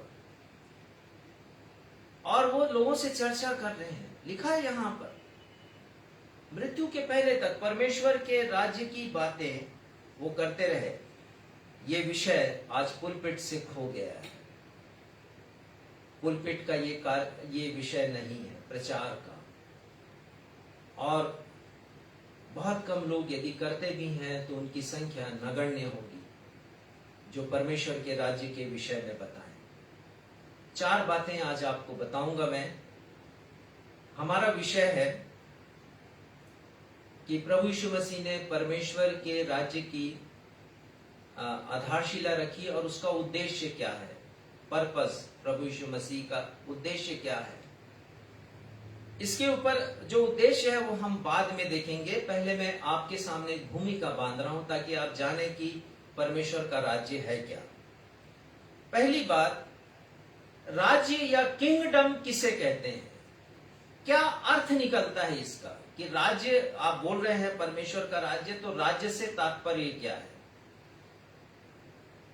पहली बात यह है कि राज्य में एक राजा होता है, सम्राट होता है, जिसके पास राज्य का सर्वाधिकार होता है। सर्वाधिकार अर्थात प्रशासनिक, सैनिक अधिकार, राजनैतिक अधिकार, प्रजा के ऊपर अधिकार, भूमि के ऊपर अधिकार, सर्वाधिकार। एक सम्राट है जिसके पास समूचा अधिकार है राज्य में। दूसरे यदि कोई बात है तो वो प्रजा है जिस पर राजा शासन करता है। और तीसरी बात, एक राज्य में भौगोलिक क्षेत्र होता है। उस भौगोलिक क्षेत्र में न सिर्फ राजा परंतु उसकी प्रजा रहती है और जहां का क्षेत्राधिकार उस राजा के हाथ में होता है। यह है किंगडम, ये है राज्य। तो अब हम देख रहे हैं परमेश्वर के राज्य के विषय में। तो परमेश्वर के राज्य के राजा प्रभु यीशु मसीह हैं। प्रभु यीशु मसीह, 1 तीमुथियुस 6:15 में लिखा है, प्रभु यीशु मसीह राजाओं के राजा हैं और प्रभुओं के प्रभु हैं। राजाओं का राजा, प्रभुओं का प्रभु। और कुलुसियों की किताब में पहले अध्याय में 16 पद और दूसरे अन्य पदों में बड़ा खूबसूरत वर्णन आया है। उसमें दिया है कि प्रभु यीशु मसीह के पास ही सिंहासन है, अर्थात सत्ता सारी सृष्टि की। वो कहते हैं चाहे देखी हुई हो या अनदेखी, जितनी सृष्टि आप रात के समय अपने आंखों से देखते हैं, आकाश में तारों की दुनिया को देखते हैं, या फिर आप दूरबीन से देखते हैं, या बड़े बड़े दूरबीन लगाए गए हैं विश्व में, उससे आप देखते हैं, नजारा देखते हैं। और ये कहा जाता है कि 1% भी मालूम नहीं है सृष्टि के बारे में वैज्ञानिकों को। मेरा और आपका ज्ञान तो कहीं लगता ही नहीं जब वैज्ञानिक ही नहीं जानते पूरी तरीके से। यहां तक पृथ्वी के बारे में भी वैज्ञानिक नहीं जानते हैं। 10% जानते हैं पृथ्वी के बारे में। हम जानते ही नहीं पृथ्वी के भीतर क्या है, कितना है और किस प्रकार से है।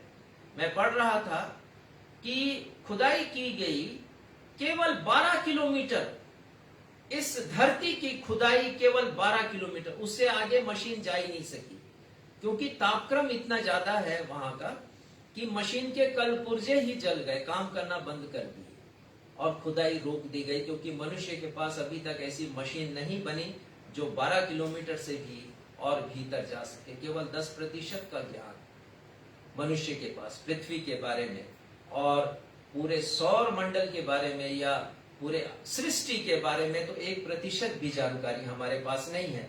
और कुलुस्सियों की किताब में संत पौलुस कहते हैं सिंहासन प्रभु यीशु मसीह का है, प्रभुता प्रभु यीशु मसीह की है, प्रधानता प्रभु यीशु मसीह की है, अधिकार यीशु मसीह का है और वो शिरोमणि है।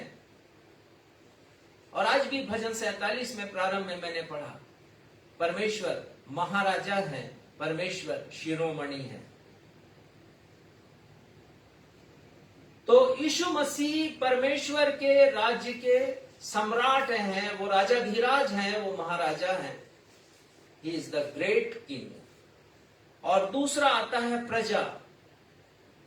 प्रभु यीशु मसीह के राज्य की एक प्रजा भी है, और वो प्रजा कौन है? वो प्रजा मैं और आप हैं, या मैं और आप बन सकते हैं।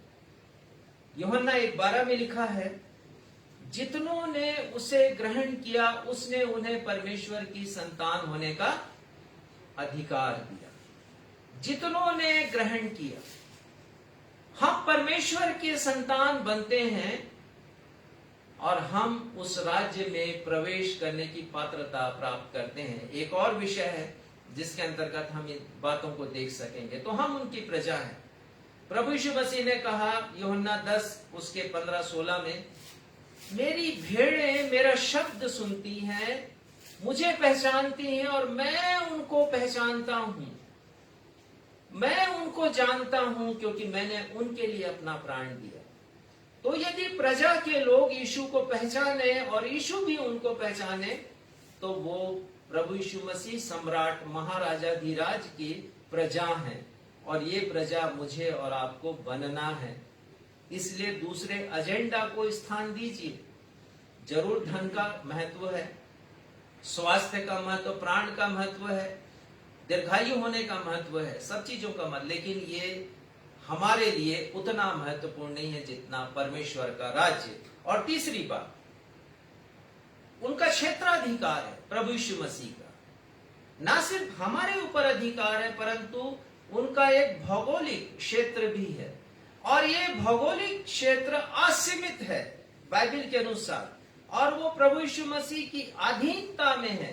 संपूर्ण सृष्टि, यूनिवर्स, सारे ग्रह, उपग्रह, सौर मंडल, आकाश गंगा, मिल्की वे, जिसमें करोड़ों खरबों तारे हैं, और हर तारा सूर्य से बड़ा है, सौर मंडल से भी अधिक उसमें ग्रह हैं और उपग्रह हैं। बहुत ही आश्चर्यजनक है। इफिसियों 1:22 में संत पौलुस कहते हैं, परमेश्वर ने सब कुछ प्रभु यीशु मसीह के पांवों तले कर दिया है। वो सम्राट है, न सिर्फ प्रजा परंतु प्रभु यीशु मसीह परमेश्वर के राज्य के महाराजा है। पिलातुस की अदालत में जब पिलातुस ने प्रश्न किया, क्या तू यहूदियों का राजा है? यीशु मसीह कहते हैं कि मेरा राज्य इस जगत का नहीं है। तुम नहीं समझोगे पिलातुस, तुम नहीं समझोगे, मैं तो सत्य पर गवाही देने आया हूं। ये राज्य मेरा नहीं है, ये जगत का राज, ये पृथ्वी का राज। यहूदियों ने प्रभु यीशु मसीह को बहुत गौण करना चाहा। गौण मतलब छोटा, छोटा ओहदा, यहूदियों का राजा। एक बहुत छोटा ओहदा है जो सारी सृष्टि का मालिक है। उसके लिए प्रभु यीशु मसीह कहते हैं, यदि मेरा राज्य होता तो मेरे सैनिक लड़ते। मेरा राज्य इस जगत का नहीं, मैं तो सत्य पर गवाही देने आया हूं।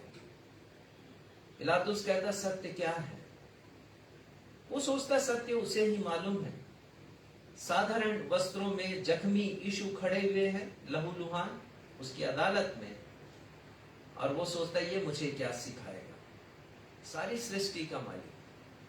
मैंने पढ़ा, एक ने लेख लिखा है और उस लेख में लिखा कि पिलातुस ने अपने हाथ धोए। मैं इस व्यक्ति के पाप से या जो निर्णय वो देने वाला है अपने हाथ धोता हूं। और उल्लेख में लेखक लिखते हैं कि वो नरक में एक जलता हुआ कुंड है या झील है और उसमें वो अभी हाथ धो रहा है पिलातुस। एक लेख है। सारी सृष्टि का मालिक प्रभु यीशु मसीह, और इसीलिए हम गीत गाते हैं, सारी सृष्टि के मालिक तुम ही हो। जब आप गीत गाएं तो ध्यान दें कि वास्तव में मालिक है। प्रभु महान विचारों कार्य तेरे। जब आप गीत गाएं तो सोचें वास्तव में वो महान है। दूसरी बात, तीसरी बात क्षमा करेंगे। पहली बात हमने देखा किंगडम किसे कहते हैं, राज्य किसे कहते हैं। दूसरी बात परमेश्वर के राज्य के 3 आयाम हैं। तीसरी बात परमेश्वर के राज्य के प्रारंभ होने का एक समय है, परमेश्वर पिता ने ठहराया, एक समय है। और इस समय का प्रारंभ हुआ है, आप निकालिए मरकुस 1:14 और 15 पढ़ेंगे हम। इस समय का प्रारंभ हुआ है और प्रभु यीशु मसीह ने बड़े साधारण रूप से एक बहुत बड़ी घटना को अंजाम दिया है। पूरी पृथ्वी के लिए वो एक अद्भुत घटना है। पढ़िएगा पहला मरकुस पहला अध्याय 14वां पद, पहले पढ़िए। यूहन्ना के पकड़वाए जाने के बाद यीशु ने गलील में आकर परमेश्वर के राज्य का सुसमाचार देखिए प्रचार किया। यहाँ पर भी पहला अध्याय है मरकुस का, और मरकुस कह रहे हैं कि परमेश्वर के राज्य का सुसमाचार प्रचार उन्होंने किया है। 15वां पद, और कहा समय पूरा हुआ है। यीशु कहते हैं समय पूरा हुआ है। Now the time has fulfilled. अब समय पूरा हुआ है। परमेश्वर की योजना है ये। अचानक इस पृथ्वी के ऊपर परमेश्वर ने नहीं लाया, लेकिन इसका उद्घाटन भी कौन कर रहा है, इसका फीता किसने काटा है? प्रभु यीशु मसीह ने इनॉग्रेट किया है इस बड़े आयोजन को, बड़े ही साधारण रूप में। आप पढ़ें तो आपको परमेश्वर भव्यता इसकी दिखाएंगे। मैंने पढ़ा और मैंने भव्यता देखी परमेश्वर के राज्य की। समय पूरा हुआ है और परमेश्वर का राज्य निकट आ गया है।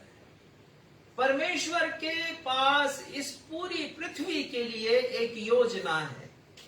योजना के कई स्टेप हैं और उस स्टेप में से एक स्टेप है inauguration of kingdom of God.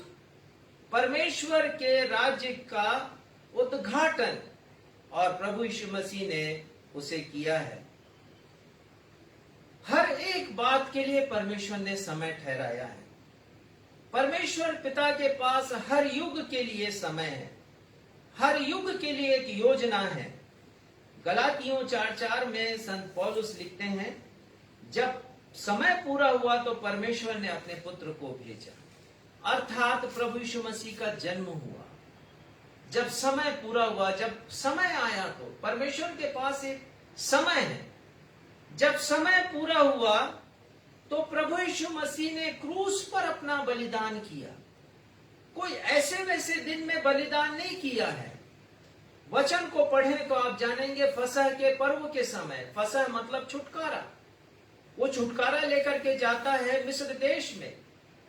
जब फिरौन की गुलामी से इस्राएलियों ने छुटकारा पाया था, जिस दिन, उस दिन प्रभु यीशु मसीह ने अपना बलिदान किया, मेरा और आपका छुटकारा किया।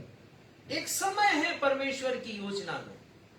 एक क्षमा करेंगे, एक समय ऐसा आया जब परमेश्वर ने पवित्र आत्मा को भेजा। परमेश्वर के द्वारा निर्धारित समय पेंटिकोस्ट, हम देख चुके हैं उसके विषय में। वो फेस्टिवल ऑफ हार्वेस्ट था, कटनी का पर्व था, और परमेश्वर ने पवित्र आत्मा को बड़े सामर्थ के साथ भेजा कि तुम आत्माओं की कटनी काटो। 3000 लोगों ने बपतिस्मा लिया है, परमेश्वर के राज्य में शामिल हुए हैं। वो एक समय है परमेश्वर के पास। और चौथी बात, परमेश्वर के राज्य की नींव परमेश्वर के राज्य की बुनियाद या परमेश्वर के राज्य की आधारशिला, फाउंडेशन प्रभु यीशु मसीह है। इस राज्य का फाउंडेशन कौन है? इस राज्य का नींव कौन है? प्रभु यीशु मसीह। भजन संहिता हम पढ़ते हैं, बहुत से लोगों के लिए बहुत प्यारी किताब है, 150 भजन है, और हम अधिकांश भजनों में परमेश्वर की स्तुति और प्रशंसा पाते हैं, पढ़ने को हमें मिलता है। लेकिन केवल स्तुति प्रशंसा की किताब नहीं है ये भविष्यवाणियों की भी किताब है। प्रभु यीशु मसीह के लिए अद्भुत भविष्यवाणियां इसमें की गई हैं। और एक भविष्यवाणी की गई है भजन संहिता 118 उसके 22वें पद में, और हम आमतौर से उस पर बहुत कम ध्यान लगाते हैं, पढ़ लेते हैं लेकिन कभी ध्यान नहीं लगाते। आज वो विवरण मैं आपको देना चाहता हूं। और 118वां अध्याय ऐसा अध्याय है जिसके विषय में कहा जाता है कि ये बाइबल का मध्य अध्याय है, मध्य में है ये। तो बाइबल के मध्य में एक पद है नए नियम के पहले, और यद्यपि पुराना नियम भी है लेकिन पुराना नियम का जो मुख्य हिस्सा, मध्य में एक पद है जो हमारा ध्यान आकर्षित आज के संदेश में करता है। पढ़िएगा 22वां पद, भजन संहिता 118। राजमिस्त्रियों ने जिस पत्थर को निकम्मा ठहराया था वही कोने का सिरा हो गया है। जिस पत्थर को राजमिस्त्रियों ने, राजमिस्त्री बोलने से हम बहुत ज्यादा प्रभावित नहीं होते, क्योंकि जो हमारे घर में राजमिस्त्री आते हैं, जिनको हम कहते हैं, वो जो ईंटे की जुड़ाई करते हैं, जो प्रमुख मिस्त्री होता है, हम उसको समझते हैं। लेकिन अंग्रेजी में बहुत अच्छा शब्द आया है इसके लिए, वो व्याख्या मैं करना चाहूंगा। अंग्रेजी में है द बिल्डर्स, अर्थात भवन निर्माता या इंजीनियर। तो इस संसार के बहुत बड़े बड़े आध्यात्मिक गुरु और बहुत से लोगों की शिक्षाएं, बहुत से लोगों का मत प्रभु यीशु मसीह को ठुकरा दिया है, उन्होंने नकार दिया है। जिस पत्थर को राजमिस्त्रियों ने निकम्मा ठहराया वही आज कोने का सिरा हो गया। What does this mean? इसका मतलब क्या होता है? कोने का सिरा से क्या मतलब है? क्या हमारा यीशु कोने में रहने वाला है? क्या हम उसको कोने में रखना चाहते हैं? क्या मतलब होता है इसका? और इसका गहरा अर्थ है, कोने का सिरा अंग्रेजी में आया है कॉर्नर स्टोन। पहला पतरस 2 अध्याय का 6वां पद, पहला पतरस 2 अध्याय का 6वां पद पढ़िएगा। इस कारण पवित्र शास्त्र में भी आया है, देखो मैं सिय्योन में कोने के सिरे का चुना हुआ और बहुमूल्य पत्थर धरता हूँ। मैं अर्थात परमेश्वर कह रहे हैं, सिय्योन में अर्थात स्वर्गीय यरूशलेम में, जो परमेश्वर की राजधानी है, निवास स्थान है, मुख्यालय है, कोने के सिरे का चुना हुआ और बहुमूल्य पत्थर रखता हूं। कोने का सिरा है प्रभु यीशु मसीह, बहुमूल्य पत्थर है वो। और आगे 8वें पद में लिखा है, जो विश्वास नहीं करते उनके लिए वही पत्थर ठोकर खाने की चट्टान है। जो लोग इस कोने के सिरे के पत्थर पर अपना यकीन नहीं रखते, जिन्होंने निकम्मा ठहरा दिया है, उनके लिए वही पत्थर ठोकर खाने की, ठेस लगने की चट्टान है। हम देखेंगे इसका अर्थ क्या है। कॉर्नर स्टोन, कोने के सिरे का पत्थर क्या है, इसका आशय क्या है? आप बहुत बार पढ़ते होंगे, मैं भी पढ़ता था, नहीं समझ पाता था। जो मैंने समझा आपको समझाता हूं। किसी भवन या इमारत के नींव के कोने का वह पत्थर जो 2 दीवारों को जोड़ता है, ये बहुत ही महत्वपूर्ण पत्थर होता है। ठोंक बजाकर इसे परख कर लगाया जाता है। आज की बात मैं नहीं कह रहा हूं, सदियों पहले, वर्षों पहले पत्थर की नींव रखी जाती थी। तो सबसे अधिक ध्यान कोने के पत्थर पर दिया जाता था, जहां पर दो दीवारें मेल खाती थी। और यदि वो कोने का पत्थर कमजोर हो तो वो दोनों दीवारों के टूटने का खतरा बना रहता था, टूट भी जाती थी। मकान के भसकने का भी खतरा होता था, यदि ध्यान न दिया जाए कि कोने का पत्थर मजबूत है कि नहीं।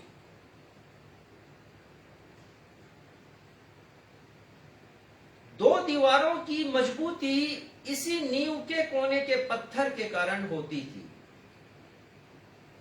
पुराने समय में घरों की बुनियाद या नींव या फाउंडेशन ऐसे ही रखी जाती थी। और एक गुण है ये, कॉर्नर स्टोन या कोने का सिरा होना एक गुण है।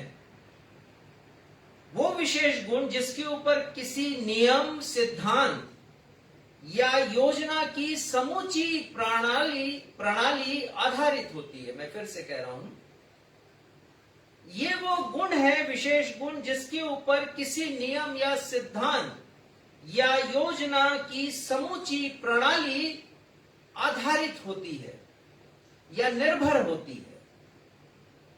इस नींव के पत्थर पर जो कोने का सिरा है, उस पर पूरी इमारत की मजबूती निर्भर कर रही है। और ध्यान देने की बात यह है कि यह नींव का पत्थर है जो दिखाई नहीं देता है, अदृश्य होता है, पर पूरी इमारत, पूरे भवन के वजन को वो उठाकर रखता है। कितना अद्भुत है। प्रभु यीशु मसीह वो आधारशिला है जिस पर पुराना और नए नियम की दो दीवार टिकी हुई है। ध्यान दीजिएगा, यह है खूबसूरती। पुराना नियम और नया नियम, ये दोनों परमेश्वर के राज्य की योजना के अंग हैं। और ये भवन प्रभु यीशु मसीह नामक कोने के सिरे के पत्थर पर टिकी हुई है। प्रभु यीशु मसीह पर आरोप लगाया गया कि वो व्यवस्था को मिटाने आए हैं, और इसीलिए उन्होंने कहा, व्यवस्था को पूरी करने नहीं, मिटाने नहीं, परंतु पूरी करने आया।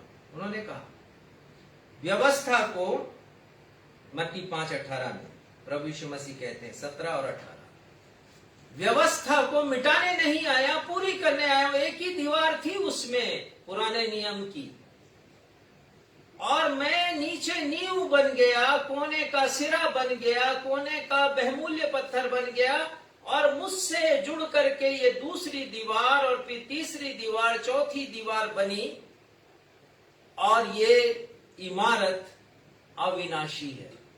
ये परमेश्वर का वचन है जो हमसे परमेश्वर के राज्य की बातें करता है। परमेश्वर के राज्य की आधारशिला, कॉर्नर स्टोन, कोने का के सिरे का पत्थर, और उसके लिए मैंने जो शब्द चुना है वो आधारशिला है। आधार यानी फाउंडेशन, शिला यानी पत्थर, कोने के सिरे का पत्थर प्रभु यीशु मसीह, उन्होंने रखा है इस बुनियाद को, और उनके ऊपर ये बुनियाद है। दोनों बातें, इसका उद्देश्य क्या है, पर्पस क्या है, आने वाले रविवार को हम इस पर चर्चा करेंगे। आप अवश्य आने वाले रविवार को हमसे जुड़िए और इस विषय को पढ़िए, समझिए। आप बहुत महत्वपूर्ण विषय हो सकता है, इसके बारे में जानकारी अभी तक आपके पास ना हो, और आप इसके बारे में जान सकते हैं जो आपके लिए मार्ग प्रशस्त करेगा कि आप स्वर्ग के राज्य के नागरिक कैसे बन सकते हैं। आइए हम एक गीत गाएं, परमेश्वर को धन्यवाद दें। परमेश्वर के राज्य के लिए हमारे पास अल्फाज नहीं है, शब्द नहीं है, कैसे हम बयां करें उनकी हर एक मेहरबानियों के लिए। बस उन्हें हम शुक्रिया कहें। दूसरा पद हम गाएंगे।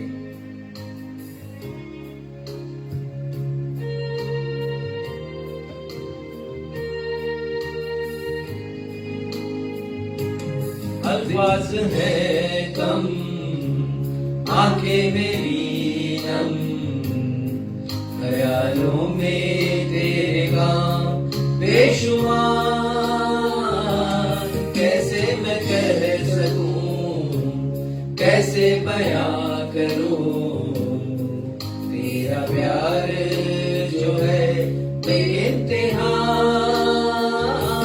मेरी हर सांस तेरे नाम से मसीहा है जुड़ी, मेरी इस जिंदगी की हर खुशी मेहरबानी है तेरी, मेरी हर सांस तेरे नाम से मसीहा है जुड़ी, मेरी इस जिंदगी की हर खुशी मेहरबानी है तेरी, मेहरबानी है तेरी, मेहरबानी है तेरी, मेहरबानी है तेरी, मेहरबानी है तेरी।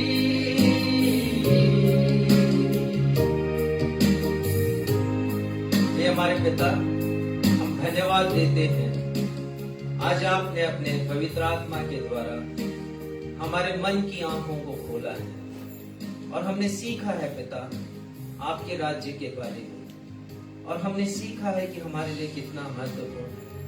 तभी प्रभु यीशु मसीह ने कहा कि पहले तुम उसके राज और धर्म की खोज करो। तभी ये यूहन्ना प्रचार करने वाले का प्रथम वाक्य था, तभी प्रभु यीशु मसीह के प्रचार का प्रथम वाक्य था, तभी प्रभु यीशु मसीह ने कहा कि मैं इसीलिए भेजा गया हूं इस दुनिया में आपके राज्य के विषय में बताने के लिए। हमने आज कुछ बातों को देख लिया। प्रभु हम धन्यवाद देते हैं आपकी उपस्थिति के लिए, पवित्र आत्मा की उपस्थिति के लिए, उनके मार्गदर्शन के लिए, पिता आपकी हर एक मेहरबानियों के लिए। हमारे पास शब्द नहीं है, आप कृपा करते हैं, आपकी कृपा से हमने इस विषय को आज समझा है। आगे भी आप हमारे साथ हों और होने दीजिए हमारे जीवन का लक्ष्य बने, हमें परमेश्वर के राज्य में प्रवेश करना है। पिता आगे भी आप हमें आशीषित करते रहते। धन्यवाद के साथ इस प्रार्थना को आपके बेटे हमारे मुक्तिदाता प्रभु यीशु मसीह के अद्वितीय नाम में मांगते हैं, सुनिए और ग्रहण कीजिए। आमीन। प्रभु की प्रार्थना हम सब मिलकर करेंगे। हे हमारे पिता, आप जो स्वर्ग में हैं, आपका नाम पवित्र माना जाए, आपका राज्य आए, आपकी इच्छा जैसे स्वर्ग में पूरी होती है वैसे इस पृथ्वी पर भी पूरी हो। हमारे दिन भर की रोटी आज हमें दीजिए, और जैसे हमने अपने अपराधियों को क्षमा किया वैसे हमारे अपराधों को क्षमा कीजिए, और हमें परीक्षा में नहीं डालिए परंतु बुराई से बचाइए, क्योंकि राज्य, पराक्रम और महिमा सदा आपके हैं। आमीन। आशीष ग्रहण करेंगे। अब हमारे द्वैत पिता परमेश्वर का प्रेम, हमारे उद्धारकर्ता प्रभु यीशु मसीह का अनुग्रह और शांतिदायक पवित्र आत्मा की सहभागिता हम में से हर एक के साथ अब से लेकर के युगानुयुग होती रहे। हम सब कहें आमीन। आमीन। जय मसीह। जय मसीह।